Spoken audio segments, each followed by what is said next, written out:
कमलनाथ नहीं आएंगे, नहीं आएंगे? बिल्कुल नहीं आएंगे। मामा या कमलनाथ? शिवराज मामा। शिवराज मामा, मामा या कमलनाथ? बिल्कुल निश्चित मामा जी ही आएंगे साहब। मामा जी। मामा जी। मामा जी। हाँ जी, मामा मामा जी। हाँ, आपको क्या लग रहा है?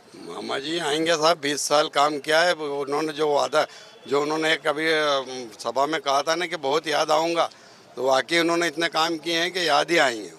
मामा जी। मामा जी आएंगे। अच्छा, आप सीटों का भी बता दिए, 230 में से कितनी सीटें लग रहा है बीजेपी को?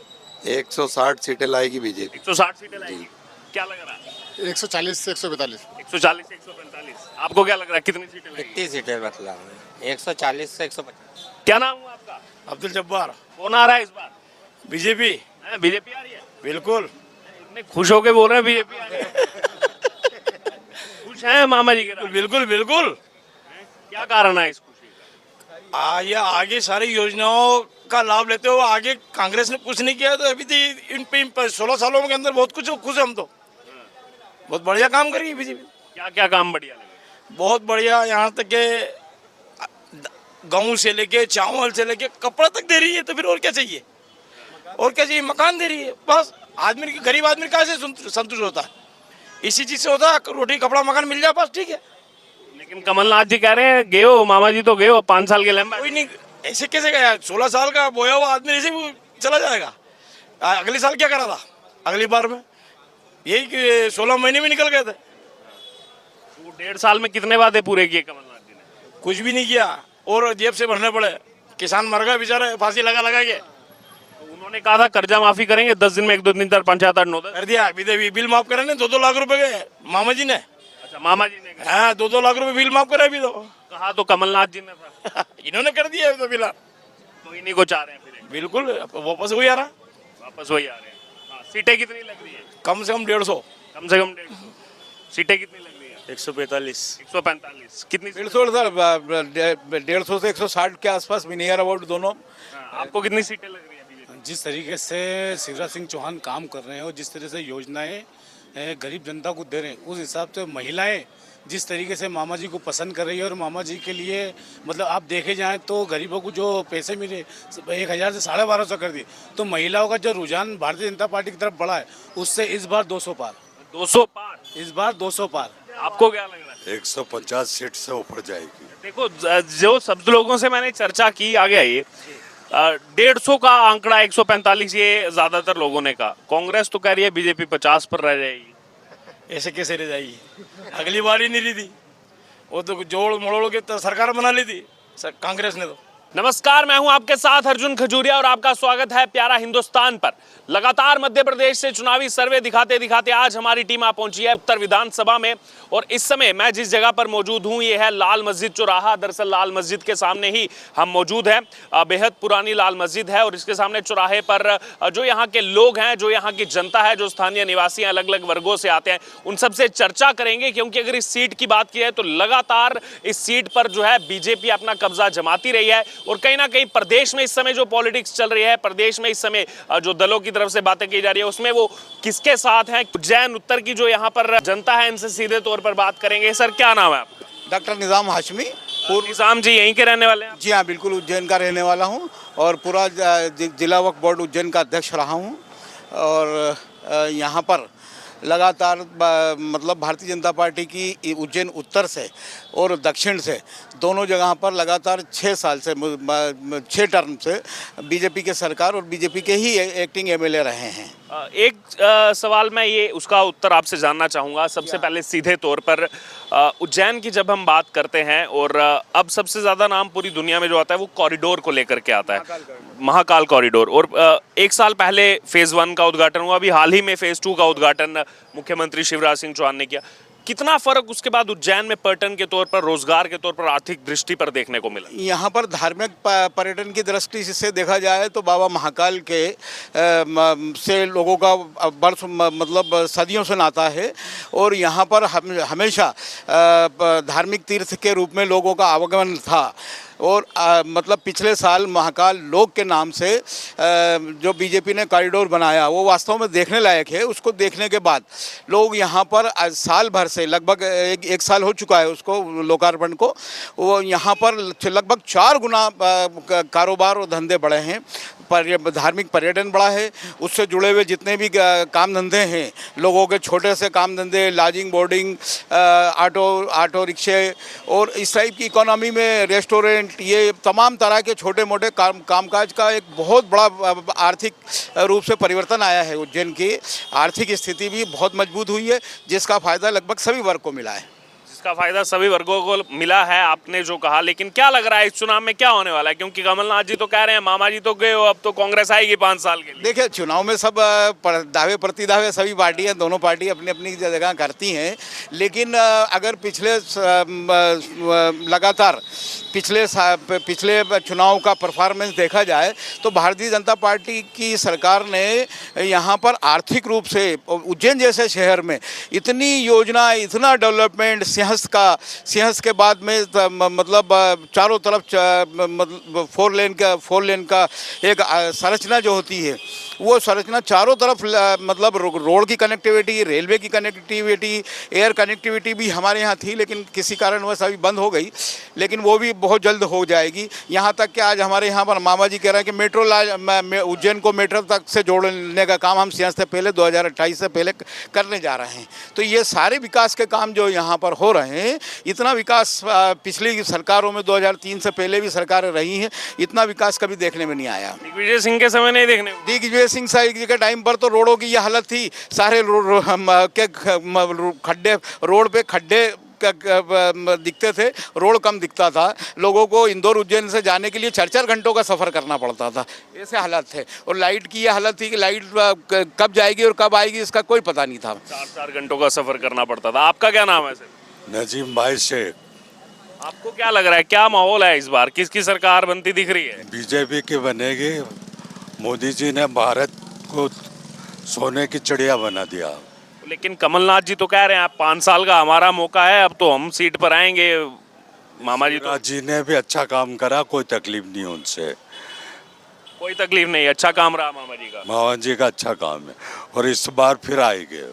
फिर आएंगे मामा जी। मामा जी आएंगे। तो आपको क्या बदलाव नजर आया उज्जैन में पिछले कुछ सालों में? काफ़ी तरक्की हो रही है, नए बाईपास बने हैं, पुल बने हैं, लाडली योजना है, गैस की टंकी है, सारे योजनाओं में काम हुआ है। सारी योजनाओं में काम हुआ है। फिर लौटूंगा आपके पास। आपका क्या नाम है सर? मोहम्मद फिरोज, मोहम्मद फिरोज जी कहाँ के रहने वाले हैं? उज्जैन के। उज्जैन के ही रहने वाले हैं। क्या माहौल लग रहा है इस बार? आपके शिवराज मामा की सरकार बनेगी। मामा की सरकार बनेगी? बिल्कुल पक्का? बिल्कुल पक्का। तो कांग्रेस तो कह रही है अब तो गया, टाइम हो गया, अब 5 साल हम आएंगे। देखो, कहना और करना अलग अलग अंतर है। वो कहने तो उन्होंने कह रहा है, तो बाकी जो भी दिखेगा वो सामने दिख ही जाएगा। सरकार तो शिवराज मामा की आ रही है। पिछले मतलब 2018 में जब उनकी सरकार बनी थी तो सारी जन कल्याण योजनाएं बल्कि 1.5 साल के उनके कार्यकाल में बंद रहीं। जो मामा जी ने मतलब चालू रखी थी, वो सारी सरकारी योजनाएं जो जन कल्याण के हित के लिए हुआ करती थी, वो सारी योजनाएं बंद करी। और उन्होंने सरकार जो चलाई वो एक प्राइवेट लिमिटेड के हिसाब से चलाई, इसीलिए लोगों का विश्वास उन पर ना के बराबर रहा। और आज भी लोग जो उनकी क्रेडिबिलिटी पर शक तो करते ही हैं। क्रेडिबिलिटी पर शक है। वो 5 साल मांग रहे हैं, लेकिन मांगना, फिर भी बता रहा हूँ, काम करना। उनको 70 साल दिए थे। हम लोगों ने तो 70 साल दिए, 70 साल में क्या करा? तो आप विश्वास नहीं जताएंगे? विश्वास नहीं है। नहीं, तो दिग्विजय सिंह भी हैं उनके साथ, वो भी अगर वो होते तो मुख्यमंत्री थे तो काम करते तो ये सरकार ही नहीं आती। अगर काम करते तो लोगों को तो काम चाहिए। आज ये काम कर रहे हैं तो सरकार आ रही बार बार। क्या काम पसंद आ रहे हैं मामा जी की? अभी लाडली बहना योजना जिसको 1250 मिल रहा है, प्रधानमंत्री आवास योजना, जबकि डिलीवरी होने से लेकर बच्चा जब पैदा होता है उससे जब भी पार्टी पैसे दे रही है। शिवराज मामा पैसे दे रही है, 16,000 रुपये दे रहा है। और लाडली बहना योजना 1250 दे रहा है। मतलब कितनी योजना है, सारी योजनाएं तो हो रही है। कमलनाथ जी की जो सरकार आई थी 1.5 साल की, कुछ उसमें वादे पूरे किए थे उन्होंने? मैं कह रहा हूँ कि वादे करना और पूरे करना। अगर वादे करते तो जाती क्या सरकार? वादे पूरे करती। 2 लाख माफ़ करने का किसानों का किया था, माफ़ करा क्या? करा क्या? माफ़ नहीं करा। अगर माफ़ करते तो सारे मामले अलग ही पूरे व्यवस्थित हो जाते। तो इसलिए इस बार विश्वास नहीं कर? विश्वास है नहीं ना। विश्वास जिस पे उसको वोट देंगे। शिवराज मामा पे विश्वास है, उसको वोट देंगे। शिवराज मामा को वोट? बिल्कुल देंगे। आपका क्या नाम है? मेरा नाम मोहम्मद हयात शेख है। लोकल में लाल मस्जिद चौराहे का ही रहने वाला हूँ। योजनाओं में अपन देखने जाएं तो मामा जी ने केंद्र से लेके तो स्टेट तक चारों तरफ तो उन्होंने 4 लेन और 6 लेन के जाल बिछाए हैं। महाकाल लोक बनाया गया है। किसी पर्सनल किसी वर्ग के लिए ये नहीं है, सभी के लिए योजनाएं रही है। उसमें अल्पसंख्यक समुदाय को भी उसका फ़ायदा मिला है। जिसने लिया है उसको वो तो बोलेगा, और जिसने नहीं ले पाया वो बोलेगा नहीं लिया है। लेकिन 20 साल में उन्होंने बहुत कुछ किया है। अब समझने वाले के ऊपर है। अब कमलनाथ जी कुछ भी कहें, दिग्विजय सिंह कुछ भी कहें, इनको इनका समय जब दिया गया था इन्होंने कौन से हाथी हलाल कर लिए।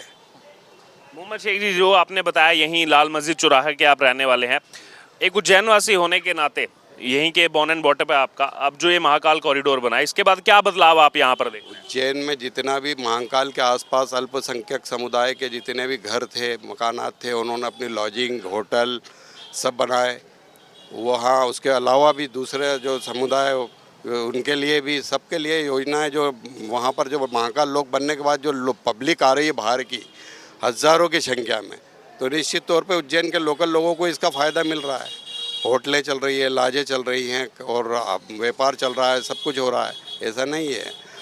और दिग्विजय सिंह के टाइम पे तो सड़कें ये थी कि भाई ऐसा लग रहा था कि जैसे भाई जहाज में चल रहा हूँ अपन। आज कम से कम मामा जी ने 20 साल में इतना तो करा है, और सारी केंद्र से भी योजनाएं लाए हैं वो, और उस योजना में मकानात लोगों को मिले हैं, उसमें अल्पसंख्यक को मिले, बहुसंख्यक को भी मिले हैं। हर आज 1250 रुपये की जो योजना है, 1000 से 1250 करें, आने वाले समय में 1500 और 3000 तक कर रहे हैं। तो सभी लोगों को इसका फ़ायदा मिला। ऐसा नहीं है कि कोई विशेष समुदाय को है उसको मिला है। तो कमलनाथ जी तो कह रहे हैं कि मामा तो गए हो इस बार, अब तो 5 साल के लिए हम आएंगे। कमलनाथ जी ये कह रहे थे जब 3 महीने पहले, और आज 3 महीने बाद परिस्थिति एकदम चेंज हो गई है। वहाँ से केंद्र से लेकर स्टेट तक पूरा जो मामला जमाया है बीजेपी ने, भारतीय जनता पार्टी ने, तो कमलनाथ जी की तो हवा यूँ ही निकल गई अभी फ़िलहाल में, और उनकी तो अभी तक के कोई लिस्ट ही जारी नहीं हुई है। कम से कम भारतीय जनता पार्टी ने 125-150 लोगों की लिस्ट तो जारी करके ये तो बता दिया अपना क्या भाई हम क्या हैं। तो जो उनका दावा अपनी तरफ है, लेकिन भारतीय जनता पार्टी यहाँ से पक्कों में जीत रही है। जीत रही है, ठीक है। फिर लौटूंगा।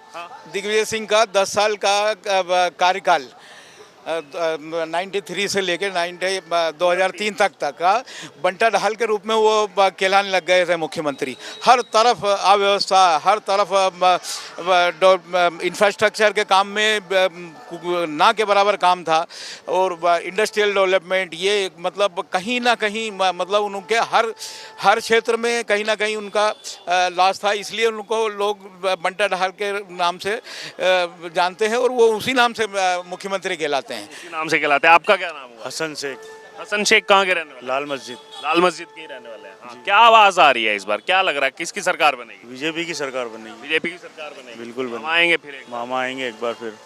क्यों लग रहा है आपको मामा आने? मामा ने जो विकास के कार्य किए हैं उज्जैन में और जो डेवलपमेंट किया है उससे आवक भी बढ़ी है और धंधे भी बढ़े हैं। सब कुछ योजनाएं जो अच्छी है वो हमारे लिए योजना अच्छी। आपका क्या नाम है? अली हुसैन, अली हुसैन कहाँ के रहने वाले? उज्जैन। उज्जैन की। क्या लग रहा है इस बार मामा या कमलनाथ? मामा जी आएंगे और कौन आएंगे? मामा जी आएंगे, हाँ कंफर्म। कंफर्म। क्यों लग रहा है आपको मामा आने? मामा की योजनाएं देखो ना, अब कितनी योजनाएं हैं। मतलब आदमी को कहीं भी किसी भी जगह चला जाए, हॉस्पिटल हो कहीं भी हो, मतलब सारी योजनाओं में मतलब आदमी को ये देख के मतलब लाभ नहीं दिया गया है कि मतलब ये कौन है। सबको एक तरफ से लाभ दिया गया है। कानून व्यवस्था को कैसे देखते हैं आप? अब हम देख रहे हैं यहाँ भी बुलडोजर चल रहा है और कार्रवाई हो रही है। नहीं, कानून तो यहाँ पर बहुत बेहतर तरीके से काम कर रहा है। कोई अगर अपराधी प्रवृत्ति के लोग हैं तो ज़रूर उन पर बुलडोजर की कार्रवाई होती है, जो जिनके ट्रैक रिकॉर्ड है। बाकी अन्यथा हर आदमी पर बुलडोजर की कार्रवाई तो होती नहीं है। अपराधी हाँ, अपराधी, और सबकी मांग है कि भाई मतलब जो अपराधी किस्म के लोग हैं उन पर कार्रवाई, सख्त कार्रवाई होना चाहिए, ताकि लॉ एंड ऑर्डर हमेशा मजबूत बना रहे। और ये कि सरकार का दायित्व है कि वो लोगों की हिफाजत करती है, लोगों के लिए काम करती है, वो लोगों के लिए लॉ एंड ऑर्डर भी बेहतर रहे, क्योंकि सुरक्षा सबसे प्रथम इंसान को जीवन में चाहिए। क्या सुरक्षा? महिलाओं को सुरक्षा चाहिए। महिलाओं के सशक्तिकरण पर देखिए आपने बीजेपी की सरकार ने कितना बड़े काम किए हैं यहाँ पर एमपी की सरकार में, और केंद्र में भी देखिए आप, मोदी जी ने महिला सशक्तिकरण के लिए जो काम किए हैं, महिलाओं के लिए जो बिल लाए हैं, वो सब लोगों के मतलब फ़ायदे के ही काम है। तो क्यों ना लोग उनको वोट देंगे। चलिए एक रैपिड फायर कर लेते हैं, फिर एक दो और जवाब आपसे लूंगा। मामा या कमलनाथ? कमलनाथ नहीं आएंगे, नहीं आएंगे, बिल्कुल नहीं आएंगे। मामा या कमलनाथ? शिवराज मामा। शिवराज मामा, मामा यहाँ का मतलब? बिल्कुल निश्चित मामा जी आएंगे साहब। मामा जी। मामा जी। मामा जी। हाँ जी, मामा जी, हाँ आपको क्या लग रहा है? मामा जी आएंगे साहब, 20 साल काम किया है उन्होंने। जो वादा जो उन्होंने कभी सभा में कहा था ना कि बहुत याद आऊँगा, तो वाकई उन्होंने इतने काम किए हैं कि याद ही आएंगे। मामा जी आएंगे। अच्छा, आप सीटों का भी बता दिए, 230 में से कितनी सीटें लग रहा है बीजेपी को? 160 सीटें लाएगी बीजेपी। 160 सीटें लाएगी, क्या लग रहा है? 140 से 142। 140 से 145, आपको क्या लग रहा है कितनी सीटें लगेगी? कितनी सीटें मतलब 140 से 150। क्या नाम हुआ आपका? अब्दुल जब्बार। कौन आ रहा है इस बार? बीजेपी। बीजेपी आ रही है? बिल्कुल। इतने खुश होके बोल रहे हैं बीजेपी आ रही है। खुश हैं मामा जी के राज? बिल्कुल बिल्कुल। क्या कारण है इस खुशी का? ये आगे सारी योजनाओं का लाभ लेते हो। आगे कांग्रेस ने कुछ नहीं किया, तो अभी तो इन 16 सालों के अंदर बहुत कुछ खुश है हम तो। बहुत बढ़िया काम करेगी बीजेपी। क्या क्या काम बढ़िया लगे? बहुत बढ़िया, यहाँ तक के गेहूँ से लेके चावल से लेके कपड़ा तक दे रही है, तो फिर और क्या चाहिए? और क्या चाहिए? मकान दे रही है। बस आदमी, गरीब आदमी कहाँ से संतुष्ट होता है? इसी चीज़ से होता है, रोटी कपड़ा मकान मिल जाए बस ठीक है। लेकिन कमलनाथ जी कह रहे हैं गए हो, मामा जी तो गए हो 5 साल के लंबे। कोई नहीं, ऐसे कैसे गया? 16 साल का बोया हुआ आदमी ऐसे ही चला जाएगा। अगले साल क्या करा था? अगली बार में यही कि 16 महीने में निकल गए थे। तो 1.5 साल में कितने वादे पूरे किए कमलनाथ जी ने? कुछ भी नहीं किया, और जेब से भरने पड़े। किसान मर गए बेचारे, फांसी लगा लगा के। तो उन्होंने कहा था कर्जा माफी करेंगे 10 दिन में, 1 2 दिन तक 5 7 8 9 10 कर दिया। अभी बिल माफ करे ना 2-2 लाख रुपए के मामा जी ने। अच्छा, मामा जी ने कहा। हाँ, 2-2 लाख रुपए बिल माफ करे अभी तो। कहा तो कमलनाथ जी ने था। इन्होंने कर दिया अभी तो बिल। तो इन्हीं को चाह रहे हैं फिर बिल्कुल वापस वही आ रहा। वापस वही आ रहे हैं।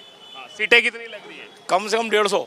कम से कम 150। सीटें कितनी लग रही है? 145। 145। कितनी सीटें? 150 से 160 के आसपास भी नियर अबाउट दोनों। हाँ, आपको कितनी सीटें लग रही है बीजेपी? जिस तरीके से शिवराज सिंह चौहान काम कर रहे हैं और जिस तरह से योजनाएं गरीब जनता को दे रहे हैं, उस हिसाब से महिलाएं जिस तरीके से मामा जी को पसंद कर रही है, और मामा जी के लिए मतलब आप देखे जाएं तो गरीबों को जो पैसे मिले 1000 से 1250 कर दिए, तो महिलाओं का जो रुझान भारतीय जनता पार्टी की तरफ बढ़ा है, उससे इस बार 200 पार।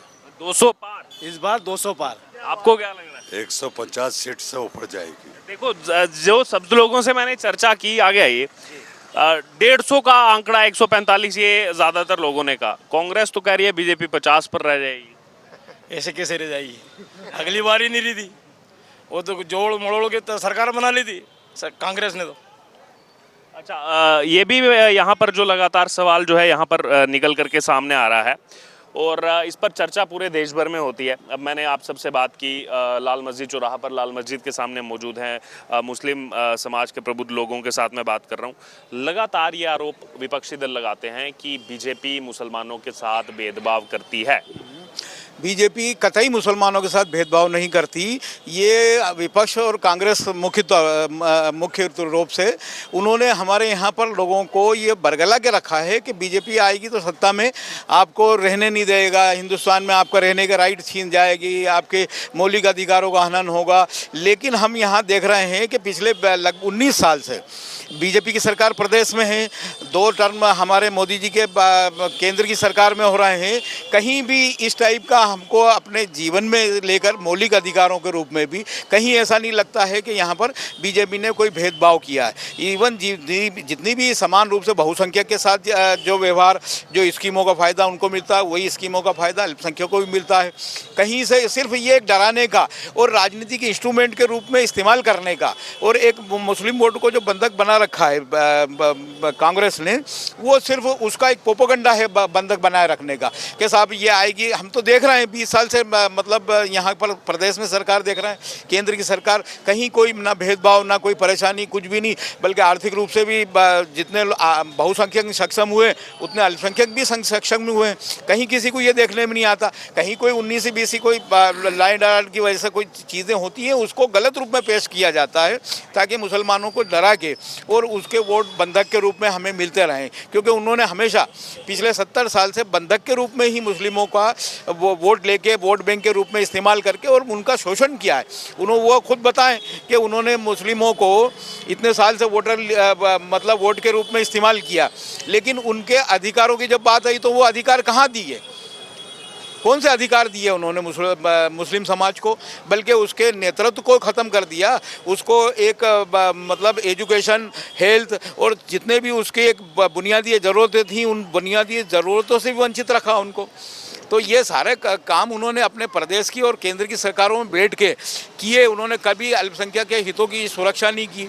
बड़े बड़े दंगे हुए उनके शासन में, हम देख रहे हैं हमारे यहाँ पर। अभी एक कोई आप सिंगल दंगा एमपी में नहीं बता सकते, या केंद्र में कोई बड़ा इस टाइप का कोई दंगा या कोई ऐसा नहीं बता सकते। यानी कि सुरक्षा और सब शांति है, कोई लॉ एंड ऑर्डर और सारी सुरक्षा है। आर्थिक रूप से भी सुरक्षित हैं, अधिकारों के रूप में भी सुरक्षित हैं। कहीं कोई ऐसी वो डर की और ऐसी दुर्भावना वाली बात कहीं नहीं है। ये हमारे ऊपर जो बीजेपी ने, कांग्रेस ने आरोप थोपे हैं बीजेपी के नाम से एक डरा के रखने का, वो सिर्फ एक प्रोपेगेंडा के अलावा कुछ भी नहीं है। निश्चित तौर से मुसलमानों को बीजेपी के साथ जुड़ना चाहिए। ये मैं निजी तौर से नहीं कर, मैं एक ये तार्किक रूप से कह रहा हूँ, क्योंकि ये सब प्रैक्टिकल रूप से हम देख रहे हैं कि हम अगर बहुसंख्यक और अल्पसंख्यक मिल के अगर चलते हैं तो हम देश का विकास बेहतर और बेहतर बहुत अच्छे तरीके से कर सकते हैं। अच्छे तरीके से कर सकते हैं। आपका इस पर क्या ओपिनियन है? लगातार जो कुछ दल हैं वो ये आरोप लगाते हैं कि बीजेपी तो मुसलमानों के साथ भेदभाव करती है और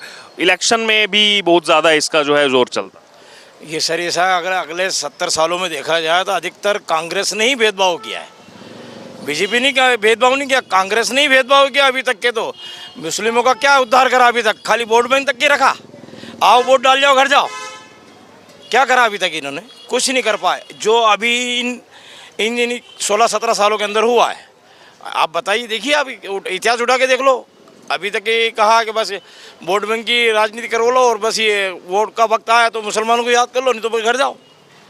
मुसलमानों को तभी याद करा जाता है वो कांग्रेस की तौर से जब वोट डालना होता है। बाकी नहीं भाई, ये लोग तो हमेशा ही अपना कंधे से कंधा मिला के साथ में चले। तो अभी योजनाओं का पूरा लाभ बिल्कुल बिल्कुल बिल्कुल भरपूर ले रहे हैं, अभी तो योजनाओं का लाभ भरपूर ले रहे हैं। आपका भी एक कमेंट इस पर लेना चाहूँगा शेख जी, क्या कहेंगे इस पर? ये एक बहुत बड़ा डिबेट हर जगह चलता है, चुनाव के समय भी काफ़ी बोला जाता है कि बीजेपी आ जाएगी तो मुसलमानों को ये खतरा हो जाएगा। कभी ये भी कह दिया जाता है देश छोड़ के भागना पड़ेगा।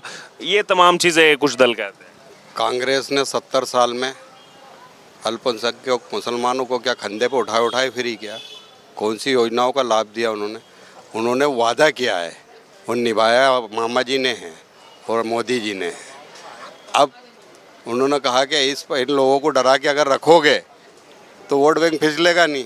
अब अल्पसंख्यक और विशेष वर्ग मुसलमान कम से कम इतना समझ गया है कि कौन काम करने वाला है और कौन काम करने वाला नहीं है। अब अपन दूसरी बात ये करेंगे कि भाई 20 साल में कौन से मुसलमानों को यहाँ पर भारतीय जनता पार्टी ने उनके साथ दुर्व्यवहार किया? क्या लाडली बहना योजना, निकाह मुस्लिम बच्चियों का, उसमें क्या 50,000 रुपये की योजना जो थी क्या मुस्लिमों को नहीं मिली? हर चीज़ की योजनाओं का लाभ मिला। भाई जिसने भरा फार्म उसको तुरंत मिला, जिसने नहीं भरा वो वंचित रह गया। ऐसा कुछ भी नहीं है। ये हिंदुस्तान है, गंगा जमुना तहजीब का शहर है, मुल्क है। हिंदुस्तान जिंदाबाद, भारत जिंदाबाद, इंडिया जिंदाबाद। जी, आप इस पर कुछ कहना चाहिए? मैं तो यही कहना चाहता हूँ कि कांग्रेस जब तक डराएगी नहीं, हिंदू मुसलमान करेगी नहीं, तो उनको वोट मिलेगा नहीं। उल्टा आरोप तो बीजेपी पर लगा। यार मेरी बात तो सुनो, 70 साल से, अच्छा मेरी बात सुनो, 70 साल से क्या करा उन्होंने? 70 साल से चलो यूज़ करा, 70 साल से वोट लिए मुसलमानों के, तो फ़ायदा क्या पहुँचाया? पहुँचाया क्या? नहीं पहुँचाया। अगर फ़ायदा पहुँचाती तो ये वोट खिसकते ही नहीं, हम वोट देते नहीं। हम वोट किस आधार पे दे रहा है? काम के आधार पे। काम कौन कर रहा है? शिवराज वर्मा और प्रधानमंत्री नरेंद्र मोदी जी, वो काम कर रहा है, हम दे रहे हैं। पहली बात। दूसरी बात है कि वो जब तक डराएगी नहीं, जब तक वो डराएगी जब भी तो वोट मिलेंगे उनको। वो डराना बंद कर देंगे तो वोट मिलेंगे नहीं। तो इसलिए सिर्फ मामला है कि डराना वाला मामला, बस कि डराओ और वोट लो, डराओ और वोट लो, जबकि ऐसा कोई मामला नहीं है भारतीय जनता पार्टी के अंदर। वो तो योजना और वो तो कार्य कर रही है, हर चीज़ का लाभ दे रही है।